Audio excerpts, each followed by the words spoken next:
Hello everyone, this is Mr. Mulla with a quick video over the directions for today's lesson. So we're going to be in our folder for today. We're going to be looking at the animal adaptations presentation.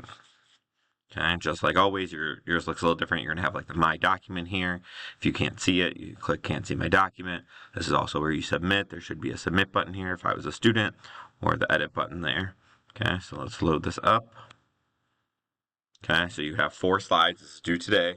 4 slides, really only 3 slides because the first slide isn't really anything too difficult. So you're going to put your name, and you're going to pick an animal, and then the date, the hour, and the day. Okay, and the thing you're picking about an animal, you're going to pick an adaptation that that animal has. So the other day when I had you in class, we did vocab, and we talked about 3 different kind of adaptations. You talked about the camouflage adaptation, the food adaptation, and then the locomotion adaptation. So you're picking one. You could choose a different adaptation. I would probably just stick with those 3. So on the second slide here, you're going to say why you chose this animal, and then you're going to put a picture of the animal, and then I want you to describe its features. How much does it weigh? How tall is it? Does it have skin? Does it have fur? Does it have feathers? Things like that. Third slide, what's special about this animal and its environment, okay? So then you're going to talk about its environment. Does it live in the cold? Does it live in the trees? Does it live in the desert? Something like that. And then also I would like a picture of its environment. And then on the last slide, what kind of adaptation is it and how is it used? So this is where you would say, oh, it has a locomotion adaptation and this is how it's used, or it has a camouflage adaptation, this is how it's used. If you're looking for an example, if we go into our animal adaptations on PLTW, on which beak is best, it talks about a couple different kind of beaks in here on different birds right here. Okay, so it talks about the pelican, so it uses its large bill with a stretchable pouch to catch and hold fish. So that is a beak adaptation specific for the pelican. If it didn't have a beak like that, the pelican wouldn't be able to survive. It wouldn't be able to catch fish and hold fish. So that is an adaptation for the pelican. Also, a hummingbird has a beak adaptation. So it uses its long, skinny beak to reach into a flower and then licks up the nectar with its tongue. Okay, if the hummingbird, lived on fish, it wouldn't do so well. That's not a good beak for catching fish and holding fish. Same thing, vice versa. If the pelican wanted to drink nectar, well, that beak's not going to work so well for drinking nectar. So these beaks are specific to these animals and how it helps them survive. And then the last example it gives is a woodpecker. So it uses its strong hard beak to drill holes into trees to find insects to eat.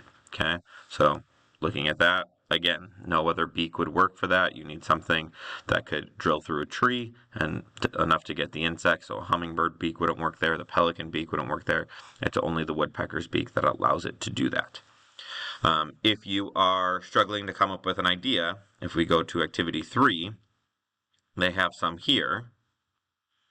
And I wanted to play the video and record it for you, but a recording of a recording doesn't really work. So you have the Pacific Ocean, the Amazon rainforest, the Arctic, the African savanna, and the Sahara Desert.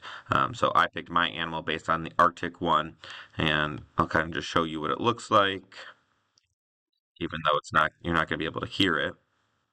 But it does give you some facts about the animal.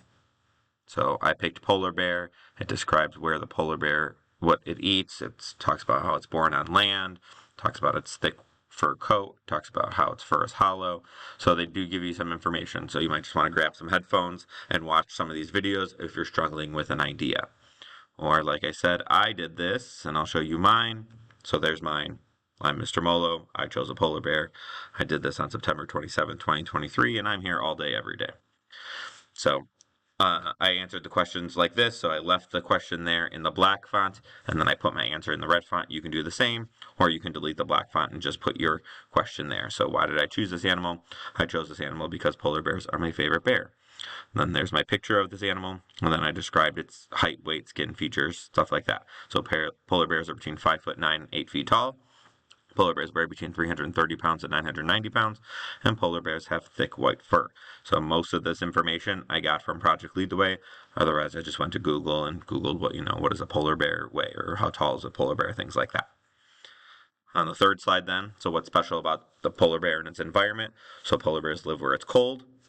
Okay, and then there's a picture of a polar bear and its environment. So polar bears range across the Arctic Ocean and parts of Canada, Alaska, Russia, Greenland, and Norway. So again, just Googled where does a polar bear live, and then described its location. And then on the last slide, what kind of adaptation is it and how is it used? Okay, and so I picked polar bears use camouflage adaptation.